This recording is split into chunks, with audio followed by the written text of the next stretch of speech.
받으실 하나님의 말씀은 마태복음 5장 4절 말씀입니다.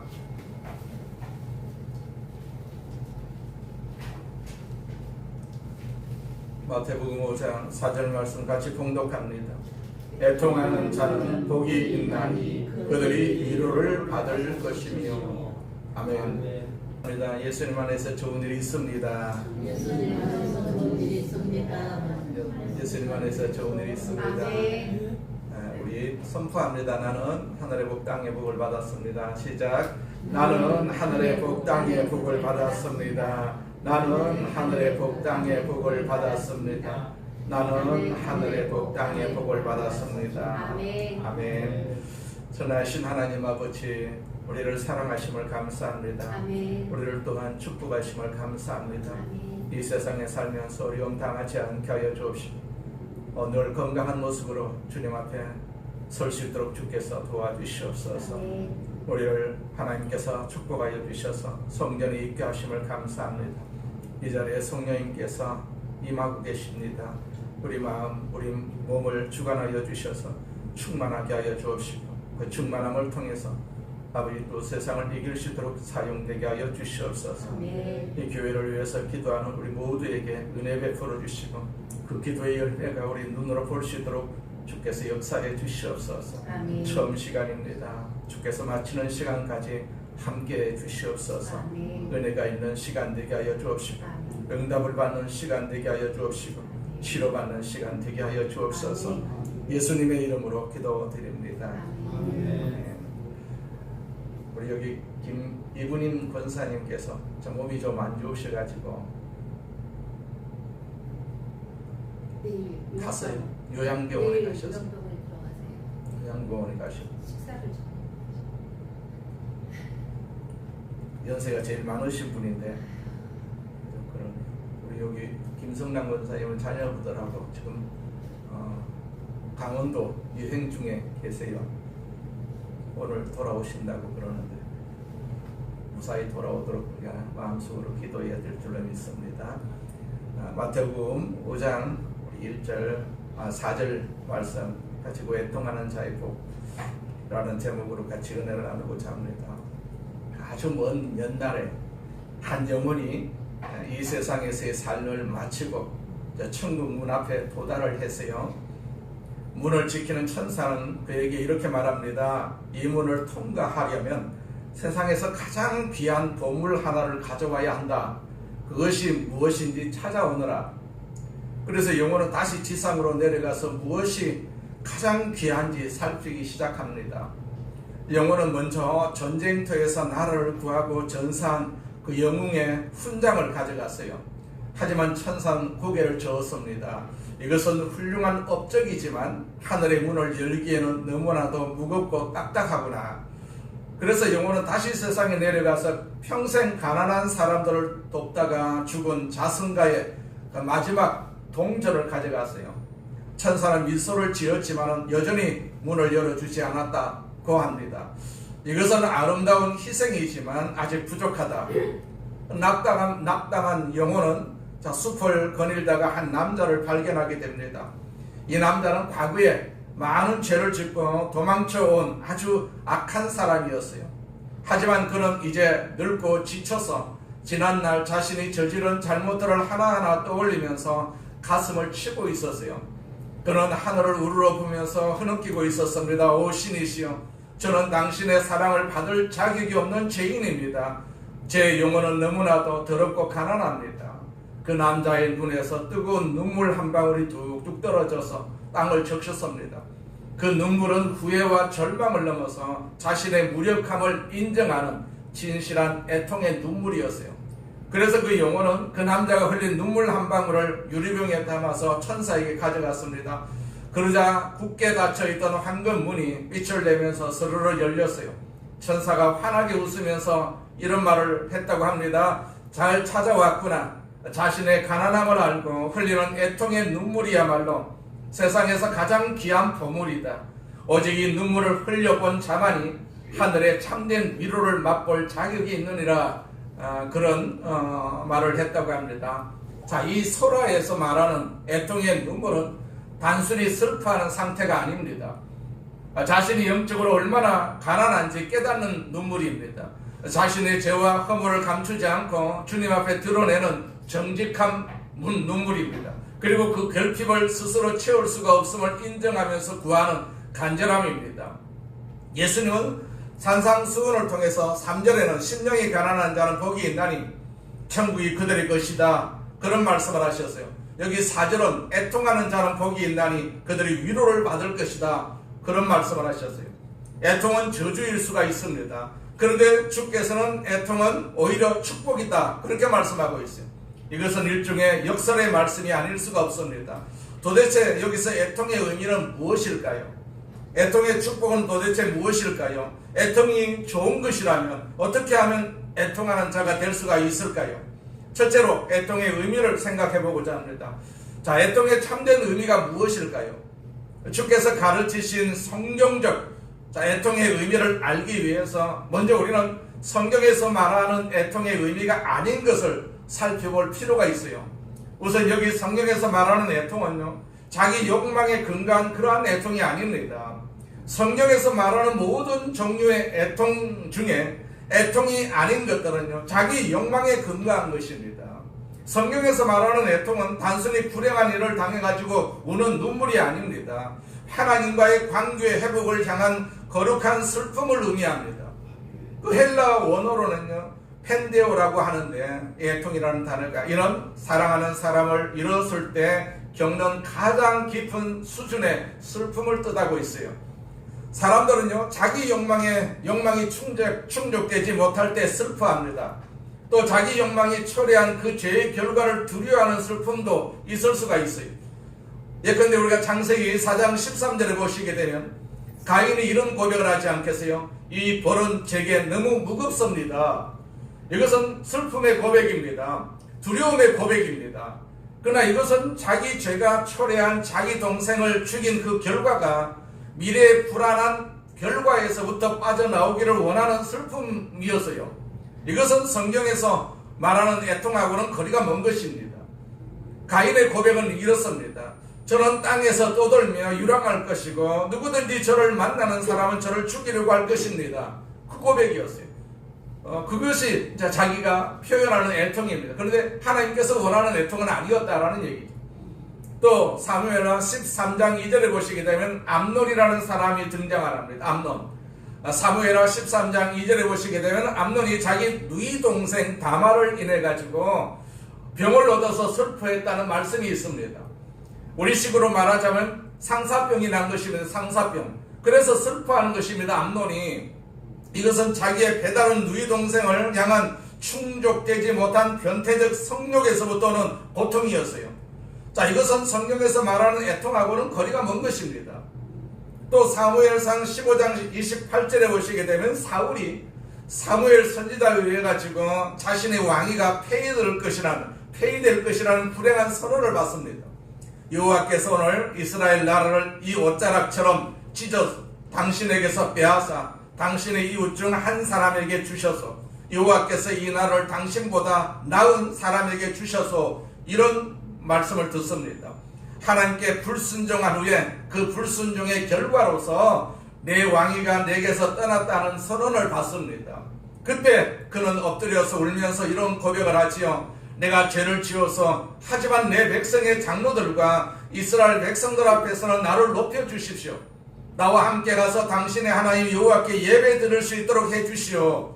그런 말을 합니다. 우리가 끝부분만 들으면은 당신의 하나님 여호와를 예배하게 하소서, 이 말만 들으면 아주 종교적인 발언 같습니다. 하나님을 잘 섬기는 그런 발언 같습니다. 그러나 이것을 좀 더 우리가 자세히 들어다 보면은 이것은 실상 하나님 앞에서 자기의 범죄를 정말로 슬퍼하는 회개의 애통하고는 아주 거리가 먼 것이었어요. 다시 들어볼까요? 내가 죄를 지었을지라도 그랬어요. 거기까지만 들으면 죄를 인정한 것 같습니다. 더 들어보실까요? 내가 죄를 지어서 하지만 장로들과 이스라엘 백성 앞에서 나를 높여주시오.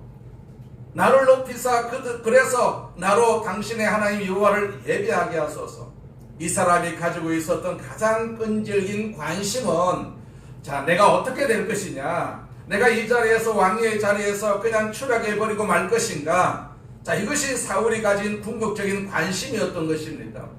다시 말하면 사울의 관심은 결국 자기 체면과 연결된 자기 체면이 더럽혀지고 더 이상 왕위를 유지하지 못하는 데서 오는 그런 슬픔이었어요. 그런 애통이었어요. 이것은 성경에서 말하는 애통하고는 아주 거리가 먼 것이었습니다. 자, 그러면 오늘 주님께서 의도하신 그 애통, 자, 성경적 애통의 참된 뜻은 무엇일까요? 애통하는 자는 복이 있나니 그래서요. 이것은 자기 성찰에 기인한 것입니다. 자기 성찰에 의해서 애통하는 것. 성경에서 말하는 애통이 아닌 것이 자기 욕망에 근거한 것이라면, 자, 성경에서 말하는 애통은, 성경이 인정하는 애통은 무엇입니까? 자기 성찰에 근거하고 있는 애통입니다. 한국학을 연구하는 어떤 교수 한 분이 그 한국인의 그 자기 발견이라는 책을 썼는데, 그 책에서 한국인의 특성 가운데 하나를 지적하기를 한국 백성은 자기 성찰이 부족한 민족이다, 그렇게 지적을 했어요. 자, 자기 성찰이 부족한 백성이다. 그래서 특별히 자기 성찰을 일본 사람과 비교를 합니다. 일본 사람에게 두드러진 특성 가운데 하나는 끊임없이 자기 자신을 비판한다는 것입니다. 그리고 자기 비판을 통해서 끊임없이 자기를 개선해 나가는 데서 일본 문화의 지속적인 발전이 가능했다라고 그는 적고 있습니다. 지적하고 있어요. 그런데 한국 사람들은 반대로 저를 포함해서 너나 할 것 없이 비판을 받으면 어떻게 합니까? 남에게 비판을 받으면 제일 먼저 하는 것이 뭘까요? 흥분하는 것입니다. 흥분하는 것. 그리고 나를 비판한 상대방을 향해서 우리는 공격적이고 아주 반대적인 그런 삶의 태도를 갖고 있어요. 자, 우리가 3.1절 행사를 하게 되면 해마다 느끼는 것이 바로 그런 점이 아니겠어요? 더군다나 우리 땅인 독도 문제, 그 독도 문제까지 3.1절에 우리가 기념 행사에 이렇게 생각을 하고 있으니까 우리가 날마다 그런 흥분을 감추고 있을 수가 없다는 얘기죠. 그때만 되면 일본 지도자는요, 언제나 독도 문제를 또 거론할 수밖에 없어요. 거론을 합니다. 우리가 지난 세월 우리를 점령해버린 일본 민족을 향해서 분노하고 그 사람들을 규탄하는 것은 자연스러운 일일지도 모릅니다. 그러나 왜 우리는 나라를 잃어버려만 했었는가? 그것에 관한 뼈아픈 자기 민족적인 반성, 역사적 반성은 얼마만큼 있었을까요? 우리는 무조건 일본 사람 하고 흥분하기에 바쁩니다. 그러나 흥분을 얼마나 많이 흥분을 합니까? 그래서 우리가 만들어낸 그런 농담이 하나 있어요. 10나라가 대표를 하는 10사람이 지금 배를 타고 가는데 배에 자꾸 물이 스며 들어옵니다. 그 중에서 3사람쯤은 없어져야만이 나머지 7사람이 살 수가 있는 그런 상황이었어요. 누가 먼저 없어지나 서로 쳐다보고 있는데 영국 사람이 제일 먼저 일어납니다.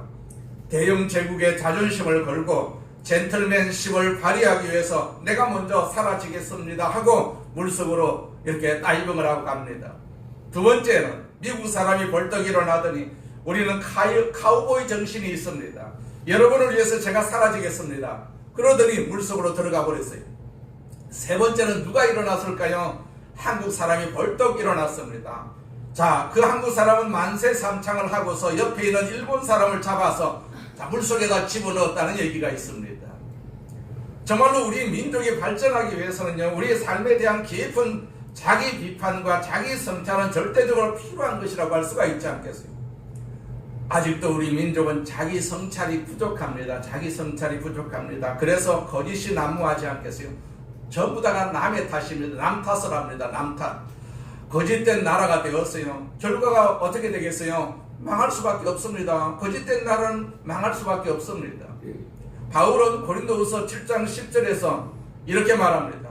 하나님의 뜻대로 하는 근심은 후회할 것이 없는 구원에 이르는 회개를 이루지만은 세상 근심은 사망을 이룬다, 그런 말씀을 하셨어요. 여기서 사도 바울은 두 가지 종류의 근심을 말하고 있는데, 하나는 하나님의 뜻대로 하는 근심입니다. 하나님의 뜻대로 하는 근심. 자, 그 근심은 후회할 것이 없는 구원에 이르는 회개를 성취를 하는데, 그러나 세상 근심은 사망을 가져온다라고 했어요. 이 세상 근심이 바로 자기 욕망에 근거한 근심이라고 할 수가 있는 것이죠. 내가 왜 근심을 합니까? 내 뜻대로 안 되니까 자꾸 근심을 할 수밖에 없지 않겠어요? 그 세상 근심입니다. 내 욕망이 충족되지 않았다는 사실 때문에 나를 둘러싼 환경이 내 기대한 대로 되어가지 않는다는 사실 때문에 그래서 우리는 슬퍼하고 우리는 공부해야 하는 것입니다. 이건 자기 욕심이죠. 자기 욕심. 이것은 사망을 가져온다라고 성경에서 그렇게 말씀하고 있어요. 그러니까 세상 근심 우리가 할 필요가 없습니다. 내가 하나님 앞에 어떻게 설 것인가, 자기 성찰이 굉장히 중요합니다. 그래서 우리가 하나님 앞에 설 때, 하나님 앞에 우리가 엎드릴 때 눈물을 흘릴 수 있는 그러한 애통이 우리 가운데 있어야 되는 것이죠. 자, 하나님의 뜻대로 하는 근심은 후회할 것이 없는 회개를 가져온다라고 성경에서 말합니다. 자, 하나님의 뜻대로 하는 근심, 내 삶을 하나님 말씀의 거울 앞에 비춰봅니다. 그랬을 때 하나님의 뜻 안에서 너무나도 멀게 살고 있는 자신의 모습이 발견될 수밖에 없지 않겠어요. 나는 왜 이렇게 부족할까? 나는 왜 이렇게 못되었을까? 천능하시고 거룩하시고 절대자이신 완전하신 하나님의 거울 앞에 드러난 내 모습을 바라보면서 우리는 슬퍼합니다. 이것이 바로 애통이라는 단어의 뜻입니다. 그런 어떤 행동이라고 할 수가 있어요. 애통하는 자는 복이 있나니, 여기서 사용된 애통이라는 단어는 히라보에서 슬픔 혹은 애통을 표시하는 여러 개의 단어들이 있는데 그 중에서 애통이라는 단어를 사용했어요. 가장 강도가 높은 단어를 주님께서 선택을 하셨다, 그렇게 해석을 하고 있어요. 극도의 슬픔을 표시하는 그런 단어를 선택을 하셨어요. 주님이 애통하는 자는 복이 있나니. 그러나 여기 성경에서 말하는 애통은 보통 애통이 아니다라는 얘기입니다. 이것은 아주 절대적인 슬픔, 말할 수 없는 슬픔. 이것은 절대자 앞에 섰을 때 완전하신 하나님의 눈앞에 비춘 형편없는 내 모습으로 인해 가지고 울 수밖에 없는 이 말할 수 없는 애통을 말하고 있어요. 애통하는 자는 복이 있나니, 오늘 성경이 말씀하신 애통은 바로 그런 의미를 갖고 있어요. 이렇게 애통하는 자에게는 축복을 약속을 하셨어요. 애통하는 자에게 복이 있나니, 어떤 축복을 약속하셨습니까? 너희가 위로를 받을 것이다, 그렇게 말씀하시죠. 위로를 받을 것이다. 그런데 여기서 사용된 위로라는 단어가 매우 흥미가 있는 단어입니다. 우리가 성령님을 가리켜서 다른 말로 보혜사다, 그렇게 말하죠. 보혜사. 내가 가면 보혜사 성령을 보내야겠다, 예수님께서 말씀을 하셨어요. 이 보혜사라는 단어가 헬라어로는 파라클레토스라는 단어거든요. 그런데 이 보혜사라는 말이 영어 성경에서는 그 단어를 보혜사라는 말을 컴포터라는 말을 씁니다. 그런 단어로 번역을 했어요. 컴포터. 컴포터는 바로 위로자라는 말입니다. 위로자. 성령이 바로 위로자이시죠. 본래 이 히라보는요, 두 개의 단어가 결합이 된 것입니다. 누구 곁에. 곁에라는 단어에 파라라는 전치사와 함께 부르다라는 뜻의 카레오가 합쳐진 그런 말입니다. 그러니까 불러서 내 곁에 서 계신다. 이것이 위로라는 단어의 본래 뜻입니다. 위로자. 보혜사 성령님의 뜻입니다. 다시 말하면 누군가가 나를 위로하고 나를 새롭게 하기 위해서 내 곁에 와주신다. 우리가 참으로 애통할 때 성령님의 임재가 함께 하시겠다는 약속이 있죠. 우리가 울 때, 우리가 아파할 때 전능자 앞에서 내 부끄러움을 발견하고 말할 수 없는 아픔으로 주 앞에 엎드려지는 그 순간에 성령의 임재하심이 나와 함께 하시는 것이죠. 이사야 선지자가 이사야서 61장 1절에서 이런 예언적 약속을 기록을 하고 있어요. 주 여호와의 영이 내게 내리셨으니 이는 여호와께서 내게 기름을 부으사 가난한 자에게 아름다운 소식을 전하게 하려 하심이니라.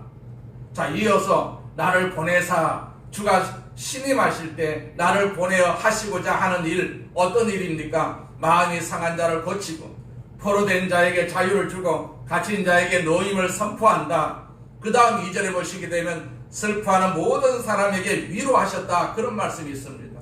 그리고 3절에 슬퍼하는 사람에게 죄를 뿌리는 대신 왕관을 씌워주며 슬픔 대신 기쁨의 기름을 발라주며 절망 대신에 찬양의 옷을 입혀주실 것이다, 그렇게 말씀하고 있습니다. 여러분, 우리가 참으로 애통하게 되면 성령께서 내 곁에 다가오십니다. 나를 위로해 주십니다. 우리는 자꾸 세상에서 위로를 받으려고 하는데 우리는 세상에서 위로를 받는 것은 소용이 없습니다. 하나님으로부터 우리가 위로를 받아야 되는 것이죠. 위로받기 위해서는 성령님을 자꾸 인정하고 환영하고 모셔드려야 됩니다. 그래야만이 그분으로부터 내가 지금 현재 상황에서 위로를 받을 수가 있는 것이죠. 자, 만약 불신자가 하나님을 알지 못하는 사람들이 애통하기 시작하면 그 가운데 성령께서 역사하시는 것이거든요. 어떻게 역사할까요? 이 성령의 역사하심을 통해서 그는 하나님 앞에 하나님을 떠나서 살던 그 죄를 애통할 수가 있을 것입니다. 회개할 수가 있을 것입니다. 그러나 주없이 살았던 삶을 돌이키고 전능하신 그 주님, 그리고 우리 죄를 담당하시기 위해서 십자가에서 보배로운 피를 흘린 그 예수 그리스도를 구주와 주님으로 받아들이게 되면 그에게 구원이 임하는 것이죠. 그래서 애통하는 자는 복이 있다. 그들이 위로를 받을 것이다. 그렇게 말씀하고 있어요. 만약 우리 성도들이 애통하면 어떻게 될까요? 우리 성도들의 삶의 장에 성령이 임하면, 성령이 역사하면 어떻게 될까요? 하나님을 믿는 자녀들이, 하나님을 사랑하는 자녀들이 성령의 역사 없이 날마다의 삶을 산다는 것은 얼마나 커다란 비극이겠습니까? 주께서 만일 성령님을 통해서 우리의 삶 속에, 저희 삶 속에, 여러분의 삶 속에 역사하시면 어떤 일이 일어날까요? 자, 성령께서는 아직도 주의 뜻대로 살지 못한 내 모습을 보여주실 것 아니겠어요? 그러면 나 또한 다시 애통하지 않을 수가 없을 것입니다. 그리고 이 부족함을 애통해야 할 때 자네에게서도 회개가 일어날 수가 있는 것이죠.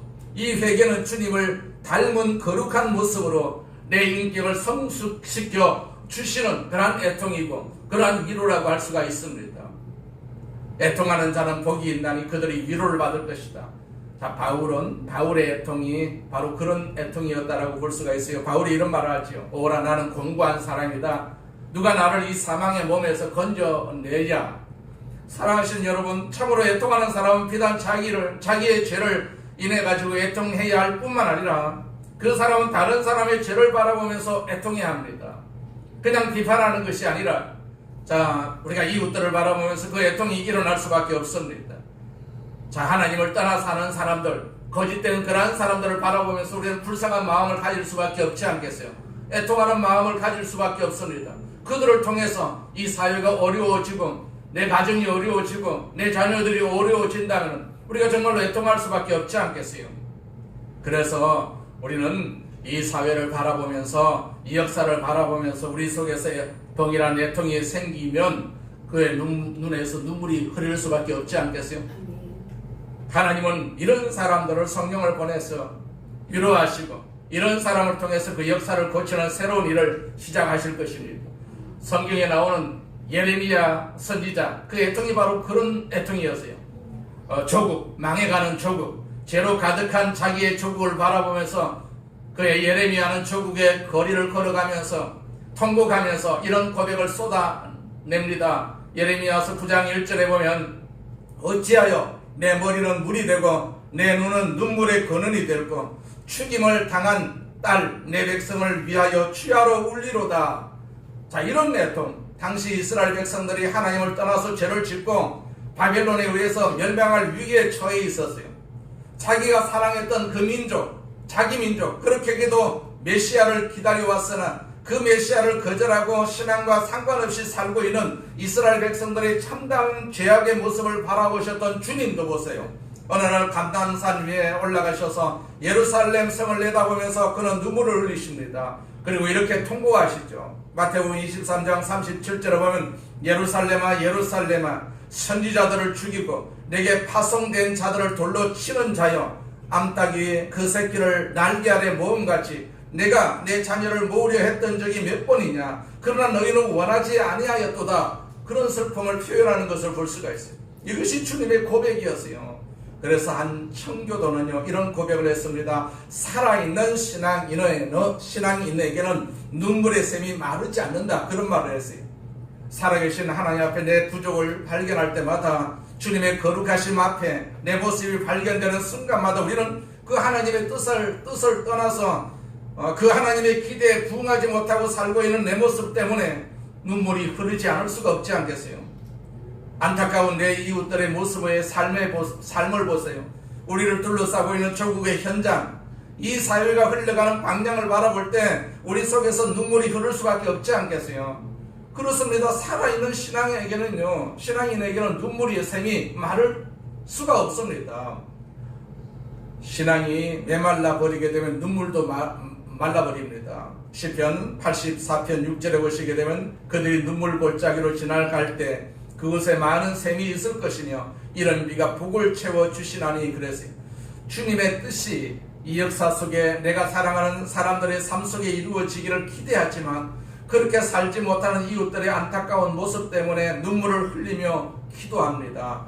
그런 사람들의 눈물의 기도를 통해서 주께서는 그 역사를 치료하시는 것이죠. 그들에게 복이 있을 것입니다. 그들을 사용하십니다. 애통하는 자는 복이 있나니 그들이 위로를 받을 것이다 라고 말씀하고 있어요. 우리 이 나라를 바라보면서 애통해야 되지 않겠어요? 나라를 위해서 우리는 애통하는 그런 눈물을 좀 흘려야 되지 않겠어요? 그런데 그런 눈물을 흘릴 수가 없으니까 우리는 그냥 애통도 못하고 그냥 그대로 따라갈 수밖에 없고 그대로 망할 수밖에 없지 않겠어요?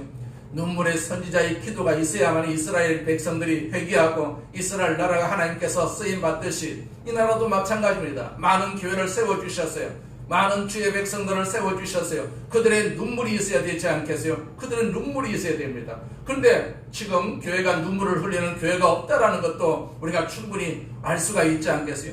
애통해야 하는데, 애통하는 시대에 사는데 애통을 우리가 그치면 결과적으로 하나님의 손길이 우리에게서 떠날 수밖에 없지 않겠어요? 둘째로 우리가 어떻게 애통하는 자가 될 수가 있을까요? 그 애통의 인격은 어떻게 만들어질 수가 있습니까? 두 가지 비밀이 있어요. 첫째는 자신의 죄에 대한 깊은 대면을 하셔야 합니다. 그냥 피상적으로 자기의 죄를 인정만 하는 정도가 아니라 우리는 때로 이렇게 말합니다. 이 정도 죄 안 지고 사는 사람이 어디 있어? 그게 아닙니다. 그건 우리 자기 합리화에 불과합니다. 자, 하나님의 눈으로 바라본 내 삶의 모습, 내 의식과 무의식의 깊은 곳에 있는 이 죄악의 뿌리를 바라볼 때 나를 하나님 앞에서 멀리하게 만들고 하나님을 반역하게 만들고 하나님을 거스르게 만들고 하나님의 말씀을 떠나게 만들고 있는 내 속에 끈끈하게 숨어있는 죄악의 그 뿌리를 바라보는 순간 내가 이렇게 살고 있다니 그 마음이 너무 답답할 수밖에 없지 않겠어요? 주님 앞에 부서집니다. 엎드러집니다. 이것은 단순한 그 죄의 인식 정도가 아닙니다. 그래서 심령이 가난한 자는 복이 있나니라고 했어요. 또 마음이 가난한 자의 가장 필요한 것은 죄인식이죠. 죄인식. 그것은 죄에 대한 지적 인식이라고 할 수가 있습니다. 그리하면 하나님을 찾을 수밖에 없지 않겠어요? 하나님을 찾으니까 자, 천국이 그들의 것이다. 그렇게 3절에서 말씀을 하셨지 않겠어요? 이 죄를 계속해서 대면하면, 이 죄를 인식을 하면 나로 하여금 죄에 대한 정적인 연민을 낳습니다. 그럼 마침내 애통할 수밖에 없지 않겠어요? 그 죄를 바라보다가 그는 그 죄가 하나님을 반역하고 거스르는 모습으로 인해 가지고 주님 앞에 엎드려집니다. 주님 앞에 거꾸로집니다. 깨지는 것입니다. 살아계신 하나님 앞에 그대로 살지 못한 그 안타까운 모습으로 인해 가지고 전능자 앞에서 넘어지는 그러한 체험, 그리고 부서지는 체험, 깨지는 체험, 이 체험 때문에 바로 애통해지는 것이죠. 자신의 죄에 대한 깊은 대면을 우리가 항상 해보시기 바랍니다. 그리고 한 걸음 더 나아가서 하나님의 거룩에 대한 깊은 갈망을 우리가 항상 소망해야 할 줄로 믿습니다. 하나님의 거룩을 갈망하는 것입니다. 하나님의 거룩을. 우리가 어디서 거룩을 얻을 수가 있습니까? 하나님으로부터 우리가 거룩을 얻을 수가 있지 않겠어요? 우리가 자기 죄를 바라보고 실망하는 것, 그것은 잘못하면 때로는 자기 학대의 자리로 빠질 수가 있어요. 성경에서 말하는 애통, 여기서 말하는 애통은요, 단순한 자기 죄로 인해서 자기를 학대하는 자기 학대의 길을 장려하는 것이 아닙니다. 내 부족을 알기에, 내 연약함을 알기에, 어쩔 수 없는 내 죄 문제를 알기에 나를 치료하시고 나를 새롭게 하시고 나를 바꿀 수 있는 하나님의 거룩을 열망하면서 거룩하신 하나님 앞에 엎드립니다. 그 사람은 더욱더 하나님을 의존할 수밖에 없지 않겠어요? 참으로 애통하는 사람, 이런 사람에게는 자기 성화의 시작이 있습니다. 자, 하나님의 거룩을 열망하고 주님 앞에 엎드립니다. 그의 삶의 목표는 거룩한 삶이거든요. 행복이 삶의 목표가 아닙니다. 행복을 가지고 천국 가는 것은 아닙니다. 우리는 거룩해야 됩니다. 거룩을 가지고 천국 가야 됩니다. 내가 얼마나 잘 살았느냐, 이거 가지고 우리가 천국 가는 것은 아니지 않겠어요? 기독교 철학자요, 우리 시대에 큰 영향을 미쳐준 일종의 전도자라고 할 수가 있었던 프란시스 세퍼라는 사람은요, 1978년에 그 암 진단을 받았습니다. 리프 종이라는 암 진단을 받았습니다. 이후에 한 6년 동안 투병 생활을 하면서 수차례 그렇게 항암 치료를 견뎌냈습니다. 그런 항암 치료로 몸이 매우 쇠약해진 그런 상태에서도 휠체어에 의지해가지고 강연을 다니고 현대 사회의 문제점을 자꾸 지적을 하면서 설교를 통해가지고 질병과 고통 또한 타락한 세상 속에 살고 있어도 그 세상 속에서도 우리 기독교인은 하나님의 형상으로서 품위와 진리를 지켜야 한다라고 피를 토하면서 가르쳤어요. 자, 여러분, 행복을 삶의 목표로 삼지 마세요. 이것은 불신자도 구할 수 있는 그러한 덕목이지 않겠어요? 예수 믿지 않은 사람도 행복하게 사는 것, 그 행복을 삶의 목표로 갖습니다. 이것은 우리 예수 믿는 사람이 구할 바가 못 됩니다. 행복을 영어로 우리가 해피니스라고 합니다. 해피니스가 행복이라는 단어입니다. 이건 본래 해픈이라는 동사에서 나온 것이라고 합니다. 해픈의 뜻은 우연히 일어나다, 발생하다, 그런 뜻을 가진 동사라고 해요. 우연히 발생하는 것, 우연히 돈을 벌게 되는 것, 우연히 출세하는 것을 말합니다. 우리는 이런 식의 행복을 구하는 사람들이 아니지 않겠어요? 성경이 말하는 복은 어떤 복입니까? 심령이 가난한 자는 복이 있나니, 또 애통하는 자는 복이 있나니, 그렇게 선언을 하고 있어요. 여기서 이 복은 해피니스가 아닙니다. 행복이라는 단어가 아닙니다. 여기서 말하는 복은 블레싱입니다. 블레싱, 우리가 잘 아는 블레싱, 축복입니다. 축복. 이 블레싱이라는 영어 단어는 원래 블러드라는 단어에서 나온 것입니다. 피를 영어로 우리가 블러드라고 하지 않겠어요? 블레싱의 어원이 피를 뿌려서 거룩하게 하다라는 뜻의 고대 영어에서 왔어요. 자, 블레싱의 뿌리가 되는 단어가 바로 이 블러드입니다. 피입니다. 피의 제사를 통해서 하나님과 바른 관계를 맺는 것, 그것을 축복으로 간주를 했다는 얘기입니다. 구약의 피 제사는 매번 반복해야 하는 불완전한 것이었어요. 하지만 신약에 오게 되면 예수님이 세상 죄를 지고 가는 하나님의 어린 양으로 단번에 그 피를 흘리심으로써 이 제사를 완성을 하셨다라고 말씀하고 있어요. 그래서 블레싱, 이 축복의 통로가 된 것입니다. 예수를 통해서 축복의 통로가 된 것입니다. 예수가. 이제 우리는 동물을 잡아서 피를 흘리지 않아도 됩니다. 매번 예수님의 피로 그 블러드를 통해 가지고 그 피를 믿음으로 받아들일 때 우리는 하나님과 영원히 바른 관계를 맺는 축복을 누리게 된다라는 사실. 축복을 누리게 된다. 자, 축복은 하나님과 바른 관계를 맺는 것입니다. 창조주 하나님 앞에 부끄럽지 않는 삶, 거룩하신 하나님 앞에 당당할 수 있는 삶, 이것이 바로 축복인 것입니다. 자, 우리는 불신자도 구하는 그런 행복을 구할 것이 아닙니다. 거룩을 삶의 목표로 우리가 구해야 될 줄로 믿습니다. 그러면 하나님께서 주시는 이 블레싱 축복을 우리가 받을 수가 있는 것이죠. 내 인생의 목표가 어떻게 거룩함이 될 수가 있을까요? 주께서 거룩하신 것처럼 그분의 거룩하심을 열망하는 것, 내 죄를 용서하고 나를 구원하신 주님의 모습을 날마다 닮아가는 것입니다.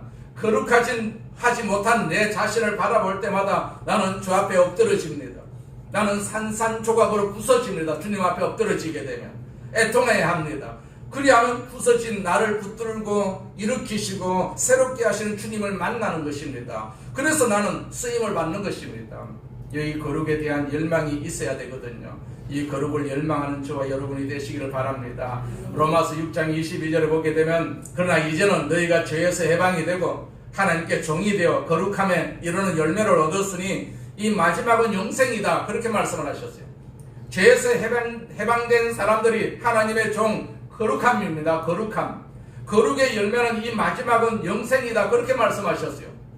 여러분, 영생을 의미하는 것은 구원만 받는 것을 의미하지 않습니다. 성경은 거룩한 영생을 가르치고 있어요. 거룩한 영생.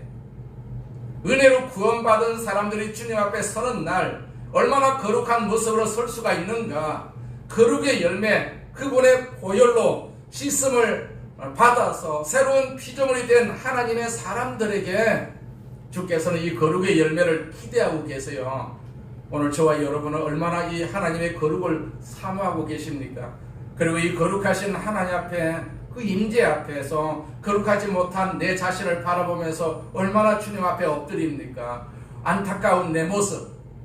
하나님은 거룩한데 내가 하나님 믿으면서도 거룩하지 못한 내 모습을 발견해야 되지 않겠어요? 자, 그토록 신앙생활이 오래되었는데 아직도 형편없는 내 모습 앞에 얼마나 눈물을 흘리십니까? 여러분과 저희 눈에서 눈물이 흘려지게 되면 우리 가정이 살아납니다. 우리 가정을 누가 살립니까? 내가 살려야 돼. 내 눈물로 살려야 됩니다. 여러분과 저희 눈에서 눈물을 흘리면 우리 자녀들이 살아납니다. 자녀들이 살아납니다. 우리 눈에서 눈물이 흘려지면 우리나라가 살아납니다. 우리나라가 살아납니다. 하나님의 거룩을 이루어내지 못한 사실 때문에 흘려지는 그 눈물, 그 주님 앞에 엎드러지고 날마다 낮아지고 깨어지는 그 눈물, 여러분과 제가 울면 내 가정이 살 수가 있습니다. 구약의 선지자들은 눈물로 기도했습니다. 그러니까 그 나라가 사는 것을 볼 수가 있어요. 그 백성이 사는 것을 볼 수가 있어요. 예레미야처럼 우리가 울면 나라가 살아납니다. 나라가 살아납니다. 나라가 왜 안 살아납니까? 우리 예수 믿는 사람이 교회가 울지 않으니까 그러하다라는 얘기입니다. 애통하는 마음이 없기 때문에 그러하다라는 얘기입니다. 우리가 울지 못하기 때문에 나라가 고갈되고 있는 것입니다. 고갈되고 있습니다. 우리의 눈물이 우리 가정을 살리고, 우리의 눈물이 우리 자녀들을 살리고, 우리의 눈물이 나라를 살리는 그러한 도구가 된다는 사실을 우리는 기억해야 될 줄로 믿습니다. 성경은 뭐라고 말합니까? 애통하는 자는 복이 있나니 그들이 위로를 받을 것이다. 그렇게 말씀하셨어요. 주께서는 우리가 애통하는 하나님의 사람이 되기를 원하고 계세요. 그래서 날마다 하나님의 위로를 우리가 받아야 되지 않겠어요? 우리는 자꾸 세상으로부터, 사람으로부터 위로를 받으려고 하는데 하나님으로부터 우리가 위로를 받아야만이 우리가 그 위로가 진정한 위로가 될 수가 있는 것이고, 그 위로를 통해서 우리는 하나님 앞에 쓰임받는 귀한 도구로 성장하게 될 줄로 믿습니다. 이 한 해는 우리가 주님을 생각하면서 늘 애통하는 마음, 우리가 애통할 수밖에 없는 상황 속에서 지금 살고 있지 않겠어요? 내 자녀를 바라봐도 그렇고, 우리가 후손을 바라봐도 그렇고, 특별히 사회를 바라봐도 우리가 정말로 애통하지 않을 수밖에 없는 그런 사회고 그런 모습으로 우리가 지금 존재하고 있지 않겠어요? 그래서 기도의 눈물을 우리가 많이 흘려서 우리 가정이 잘 되고, 우리 자녀들이 잘 되고, 우리 자손들이 잘 되고, 또 이 나라가 잘 되는 그런 역사가 우리 눈물 속에 있다라는 사실을 기억하셔서 올해 우리가 좀 많이 울 수 있는 그러한 믿음이 우리에게 있기를 원합니다. 주님 앞에서 눈물은요, 아주 귀한 눈물입니다. 천국의 문을 열 수 있는 눈물이거든요.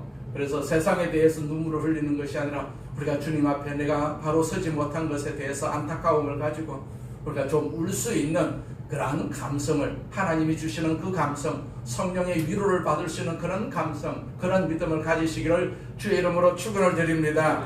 할렐루야. 전능하신 하나님 아버지 감사합니다. 우리 아버지 하나님께서 우리를 사랑하시고 우리를 축복하심을 감사합니다.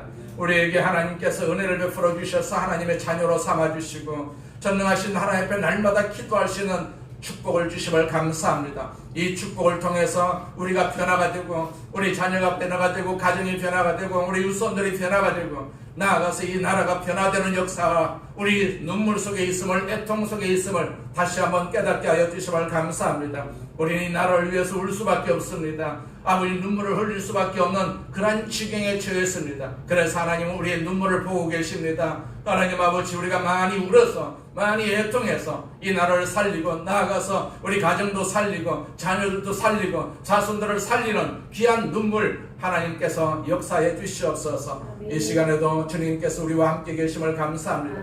성령님께서 오셔서 우리를 위로하여 주심을 감사합니다. 그 위로자와 더불어서 이 세상을 살게 하여 주시옵소서. 예수님의 이름으로 기도드립니다. 아멘. 우리 말씀을 생각하시면서 하나님 앞에 동성으로 기도하겠습니다. 전능하신 하나님 아버지 감사합니다. 하나님 영광을 받으시옵소서. 우리 아버지 하나님께서 은총을 베풀어 주심을 감사합니다. 하나님 도와주시옵소서. 우리가 연약합니다. 우리가 부족합니다. 한데도 불구하고 하나님 아버지 앞에 나오지 못한 죄를 용서하여 주시옵소서. 하나님 앞에 기도하지 못한 죄를 용서하여 주시옵소서. 우리가 자녀들을 위해서 기도하지 못하고 눈물 흘리지 못한 죄를 용서하여 주시옵소서. 우리 자손들을 위해서 울지 못한 죄를 용서하여 주시옵소서. 이 나라를 위해서 울지 못한 죄를 용서하여 주시옵소서. 하나님 아버지, 하나님께서는 애통하는 자에게 하나님께서 위로를 주시겠다라고 말씀하여 주셨습니다. 그 위로가 복인 줄로 믿습니다. 성령님께서 날마다 우리를 위로하여 주시길 감사합니다. 우리가 날마다 울고 날마다 애통하며 성령님께서 임재하여 주셔서 우리를 위로하여 주실 줄로 믿습니다. 위로하여 주실 줄로 믿습니다. 오늘 우리가 다 하나님 그 위로를 소망합니다. 주여 오셔서 도와주시옵소서. 우리를 도와주시옵소서. 우리 가정을 도와주시옵소서. 우리 자녀들을 도와주시옵소서. 우리 자손들을 도와주시옵소서. 하나님 우리 이웃을 도와주시옵소서. 이 나라를 도와주시옵소서. 도와주시옵소서. 하나님의 도우심이 없으면 우리가 한시라도 이 나라를, 이 세상을 살아갈 수가 없사오니 주여 우리를 도와주시옵소서. 우리를 도와주시옵소서. 우리를 도와주셔서 하나님 나라의 귀한 도구로 쓰임받게 하여 주옵시고 우리가 이 나라를 세우고 이 가정을 세우고 우리 자녀를 세우는 귀한 도구로 쓰임받을 수 있도록 하나님께서 우리를 축복하여 주시옵소서. 우리를 축복하여 주시옵소서. 우리를 축복하여 주시옵소서. 할렐루야. 하나님 아버지 감사합니다. 영광을 받으시옵소서. 예수님의 이름으로 기도드립니다. 아멘. 아프신 분은 아픈 곳에 손 얹고 기도하겠습니다. 문제가 있으신 분은 가슴에 손 얹고 기도합니다. 전능하신 하나님 아버지, 우리 아버지 하나님께서 우리를 세워주셔서 하나님 나라의 도구로 삼아주심을 감사합니다. 하나님의 교회를 섬길 수 있도록 은혜 베풀어 주심을 감사합니다. 하나님 아버지, 우리가 교회를 어떻게 섬겨야 되고 하나님을 어떻게 섬겨야 되는지 우리가 다 알고 있습니다. 하오나 우리가 세상에 물들어서 이 일들을 잘 감당하지 못하는 그런 경우가 허다하게 있었습니다. 하나님 다시 한번 우리가 주님 앞에 애통한 마음을 가지고 서사오니 우리를 치료하여 주시옵소서. 우리 가운데 하나님의 은혜와 하나님의 위로가 우리 가운데 있게 하여 주시옵소서. 특별히 내 육신이 아파서 아픈 곳에 손 얹고 기도합니다. 하나님 우리를 치료하여 주심을 감사합니다. 지금까지 우리를 치료하신 그 하나님, 그 때문에 우리가 지금 숨을 쉬고 있습니다. 주님 앞에 있습니다. 거룩한 모습으로 주님 앞에 지금 있사오니 다시 한번 안수하여 주시옵소서. 아멘. 우리 몸을 거룩하게 하여 주옵소서. 아멘. 우리 몸을 치료하여 주시옵소서. 아멘. 우리 육신을 괴롭히는 모든 악한 질병은 떠나갈지어다. 아멘. 아버지 간의 질병도 떠나갈지어다. 폐의 질병도 떠나갈지어다. 아멘. 위의 질병도 떠나갈지어다. 아버지 모든 질병은 나사렛 예수 이름으로 명하는 부끄러워 떠나갈지어다. 아멘. 감기도 떠나갈지어다. 아멘. 우울증도 떠나갈지어다. 아멘. 불면증도 떠나갈지어다. 아멘. 우리를 건강하게 하여 주옵소서. 허리를 치료하여 주시옵소서. 아멘. 아버지 우리를 치료하여 주옵소서. 아멘. 관절도 치료하여 주시옵소서. 우리를 치료하시는 분은 하나님이시오니 하나님께서 우리를 치료하여 주셔서 하나님 앞에 영광을 돌리는 도구로 우리를 사용하여 주시옵소서. 우리는 천국 가는 날까지 주님으로부터 쓰임받기를 원합니다. 주여 우리의 기도를 들어 주시옵소서. 우리의 눈물을 아버지 하나님께서 애통으로 받아주시고 우리에게 응답하여 주시고 우리를 위로하여 주시고 우리를 축복하여 주시옵소서. 오늘 이 시간 우리 자녀들을 위해서 기도합니다. 하나님 아버지 믿음의 자녀들 되게 하여 주옵소서. 우리 믿음의 자녀들 되게 하여 주옵소서. 믿음으로 승리하는 자녀들 되게 하여 주시옵소서. 하나님 아버지 자손들을 위해서도 기도합니다. 아버지 공부하는 자리마다 머리 되게 하여 주옵시고 하나님 아버지 지혜를 주셔서 하나님의 뜻을 이루어 드리는 훌륭한 자손들 되게 하여 주시옵소서. 그들을 통해서 이 세상을 바꿀 수 있는 지도자로 세우시는 역사도 있게 하여 주심을 믿습니다. 우리가 자녀들을 위해서 기도하고 아버지 자손들을 위해서 눈물을 흘릴 때 하나님의 역사가 임할 줄로 믿습니다. 하나님의 위로가 저들 가운데 임할 줄로 믿습니다. 우리 가운데도 위로가 임할 줄로 믿습니다. 하나님 아버지 우리 날마다 그 위로로 임하기를 사모하오니 성령님께서 도와주시옵소서. 우리에게 오셔서 우리를 주장하여 주셔서 우리 모든 삶의 장에 하나님의 역사가 있게 하여 주옵시고 축복이 있게 하여 주시옵소서. 예수님의 이름으로 기도드립니다. 아멘.